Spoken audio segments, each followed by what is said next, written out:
Everybody, this is Matthew Poes with Poes Acoustics, and we're doing Q&A again. Although I will say, just for those who are curious, I am playing around with a new toy. So I got a gimbal that can follow me around, and I have some ideas for how I want to use this. I've wanted one for a while, but I wanted one that had very particular capabilities, and the standard from DJI that everybody tends to use actually couldn't really do what I wanted it to do in the way that I wanted it to do it without spending a fortune.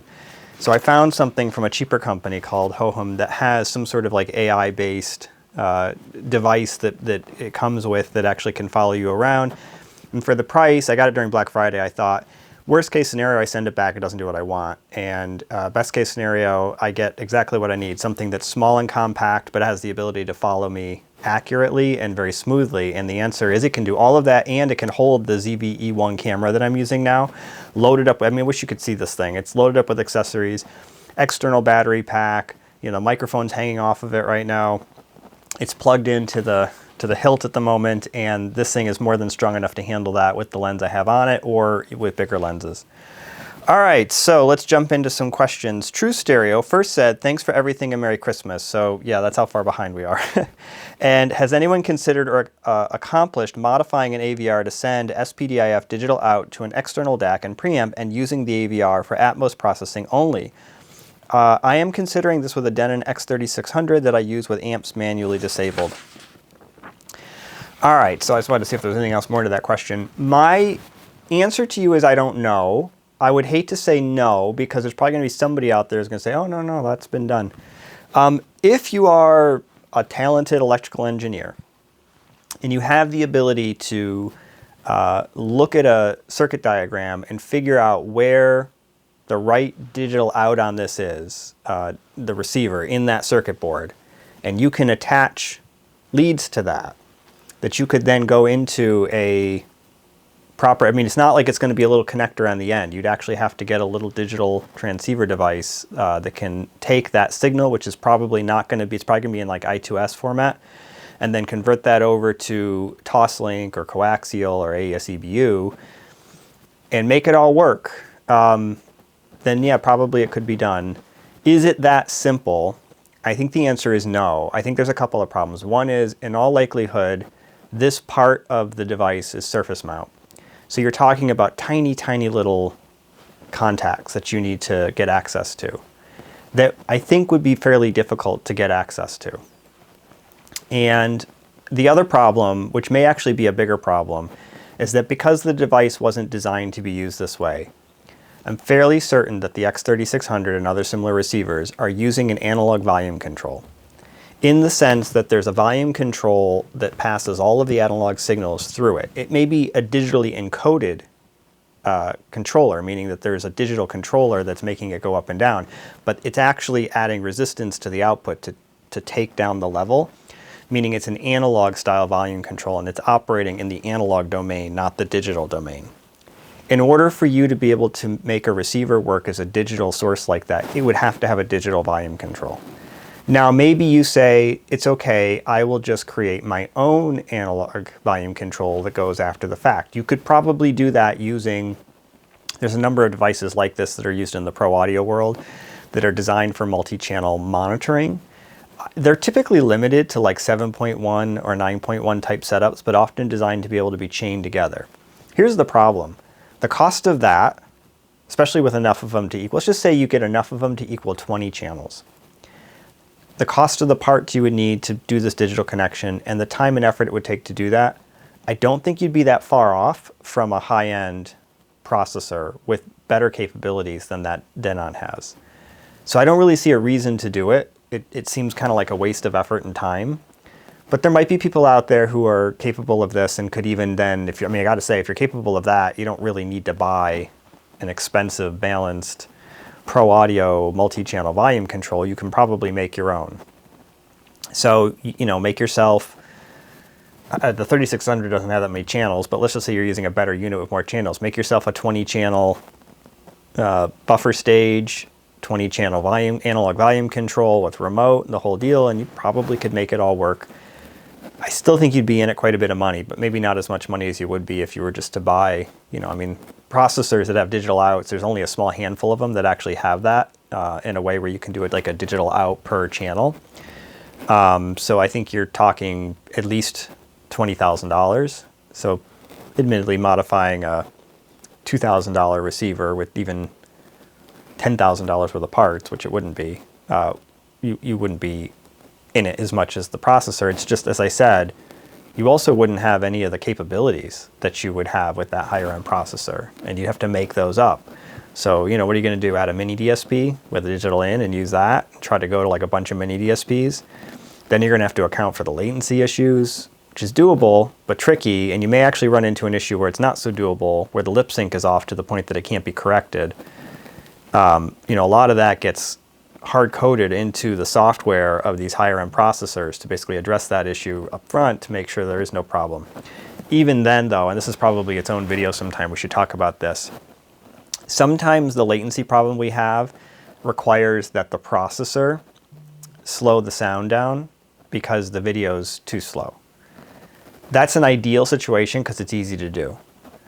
A much more common problem we're having right now is that the video is too fast, and we actually need to speed up the sound, if you will, or can't do that, right? So slow the video down, and that's harder to do. One of the reasons that we will sometimes use video processors is because the only way that we're going to get the lip sync right is to actually introduce a video processor, for two reasons. One is the video processors often have lip sync correction built in that allow us to slow the video. The other and bigger one is that they inherently have latency. And so it's like introducing the latency into the video that you need to offset the delay in the audio. So this did not used to be a big problem. It used to always be the other way around. Audio was faster than video, and so it was easy to add in the delay and get the lip sync right. As of late, we've been having issues, as of late being like the last 5 or 6 years, where more and more it's the other way around. And there's fixes. Some of you probably know more about it than I do. So there's these fixes that are supposed to exist where basically the processor has its handshake with the source and everything in between, all the way out to the display. And it figures out that in that signal path from the source to the display, there is so much delay going on, basically, right? And from that, it's able to actually figure out how much adjustment is needed, and it automatically makes the adjustment, and the lip sync is perfect. However, all the devices have to have encoded in them the amount of latency they have in whatever mode they're in that moment. Well, a lot of devices that we use don't have that information in there correctly or at all. And so what's happening is that it will create that handshake. It will try to offset it, but because the information is wrong, the lip sync is still wrong. And then you run into this problem of like, oh great, what do I do? So I think I've told this story before, and I'll just sort of retell now, because as I'm telling you this, I'm like thinking to myself, this might have actually been what's happened. So some of you may know when you plug in USB devices, for instance, and you've got something that requires very high speed, if the connection isn't as good as it's supposed to be, the computer will automatically fall back to an older standard. So as an example, with the camera I'm using here, it's capable of 4K 30 through USB live streaming. It's actually one of the only cameras that can do that. And it's a neat feature, but one of the problems I had was that I got the camera, I plugged it in, and I have this really, really long USB-C cable that I bought specifically to do stuff like this. And it was telling me that it wasn't a high-speed USB 3.0 cable, and therefore it was defaulting to 720p. So that's weird. And I went and I grabbed, it was sitting here actually earlier. Okay. I went and I grabbed another USB-C cable I had, USB-C on both sides. And it was also fairly long, but not as long. So this really long one is like 25 feet long. It didn't like that. I had another one that was, I think, 9 feet long. It didn't like that either, actually. It had issues with it. So I then went and grabbed a really, really short USB-C to USB-C cable, and it liked that okay. And then I also grabbed, because I knew it was, a USB, it's the Type A connector to USB-C, but it's a 3.0, and it's 6 feet long, and interestingly enough, it liked that as well. So I don't really know exactly what's going on. I actually need to go and buy some more cables of higher quality, I guess, and see what's going on, like ones that not, because all these cables I know for a fact are rated as being high-speed cables. So that's not the issue, it's something else. But most of them are cheap Amazon special type cables where they probably somewhat lied about the high-speed capabilities. So HDMI actually does something similar, and it may not always be obvious that it's doing this. If you have a cable that isn't sufficient bandwidth, the system may detect it as being a lower end system than it is. It may not detect certain capabilities. Now, because what you guys typically watch, and actually what I watch for that matter too, is not really stressing current HDMI standards, it's really rare that you would notice it defaulting to a lower standard because it's still capable of passing 4K. It's going to definitely be able to pass 4K 24, 4K 30, and probably 4K 60 just fine. You're not watching 4K 120, so that's probably not an issue. Now, I said that. Some of you are going to be like, well, I play video games. There are video games that can do 4K 120, and I bet you those of you who are doing that are running into issues where you've had to make sure you had a sufficient cable, that it wasn't too long, etc. There's also issues with displays being able to display that. Basically, as the bandwidth gets higher, the system just defaults to a lower level that it knows it can handle. So I had a problem one time where it was a Trinnov-based system, so the Trinnov processor.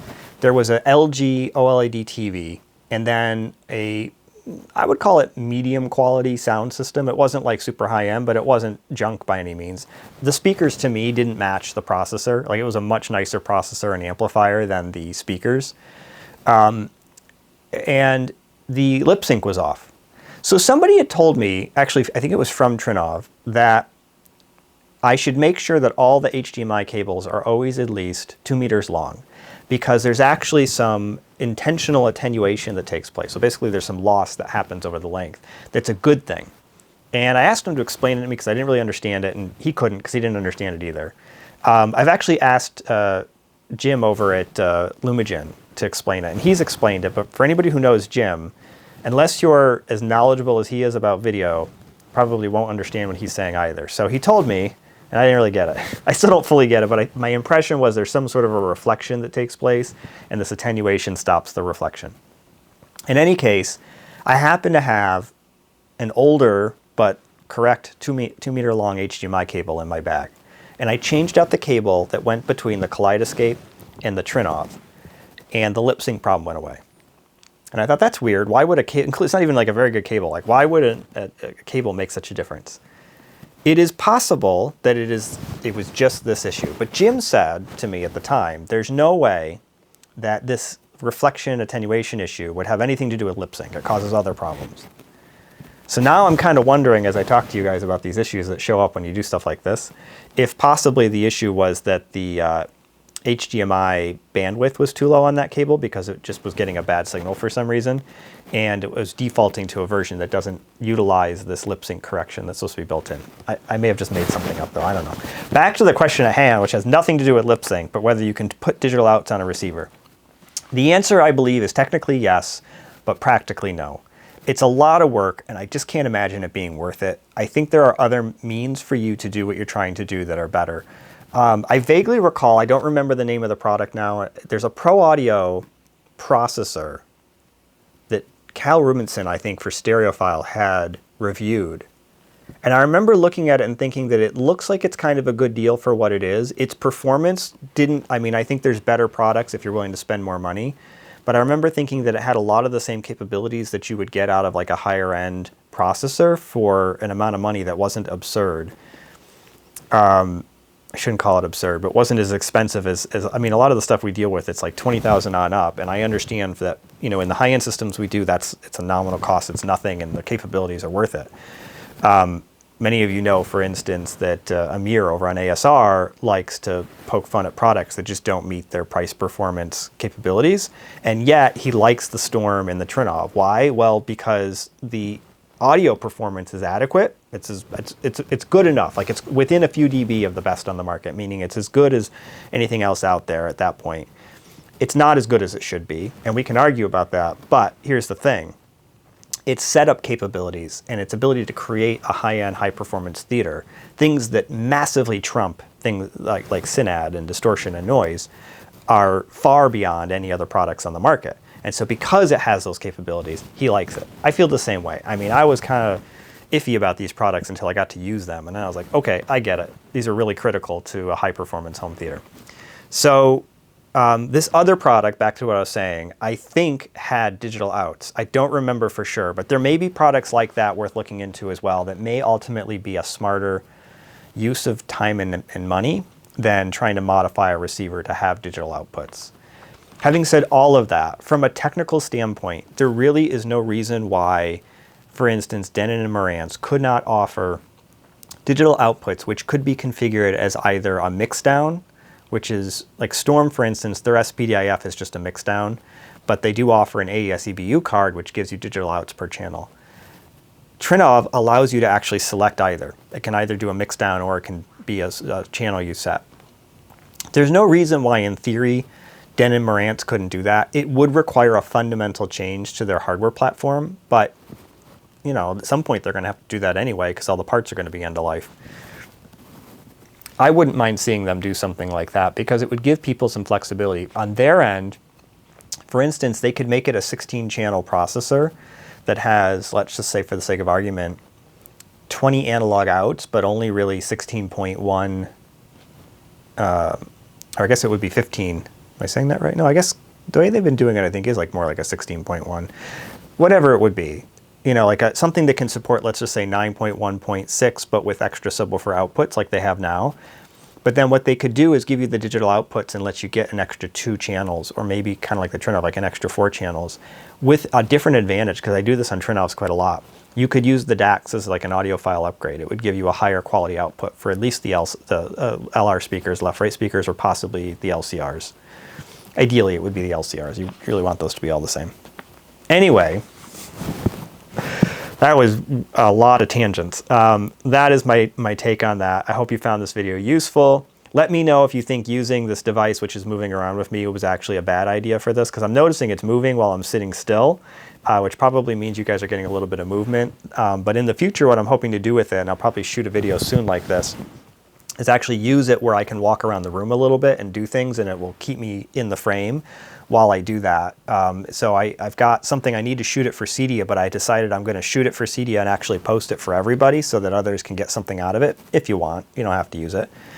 But the idea behind this is going to be that you'll be able to measure lower noise floors if you happen to be in a position to do so with the right equipment, which is not nearly as expensive as it would normally be for these capabilities. So hopefully you find this video useful. Subscribe to my channel. You know, the subscriber numbers are going up, but it'd be great if they would go up higher because it helps with certain things. Like these videos, all of that helps to promote the channel, and comment. Those comments are actually critical. I think that probably my fault. I'm not being as interactive with you all as I used to be just because I've not had as much time, but I need to do a better job. And if you comment, I will do my best to comment back. Keep asking questions. You know, I've said this before. You guys are paying, like, in the past it was like $5 or $10. It was getting a little hectic, so we raised the number and said, please make the donation. It's not really a donation, but the payment more like $25, $20, something like that, if you want to ask questions. But remember that my rate in the past had historically been $150 an hour. It's gone up since then. In fact, probably in the near future, it's going to have to go up to $200 an hour. It's not because I'm being greedy and I want to take all your money. It's two things. One is that I have higher overhead costs than I used to have in order to operate and be efficient and good at what I'm doing. And the other is that I actually need to intentionally deter some folks, just as much as I hate to say that.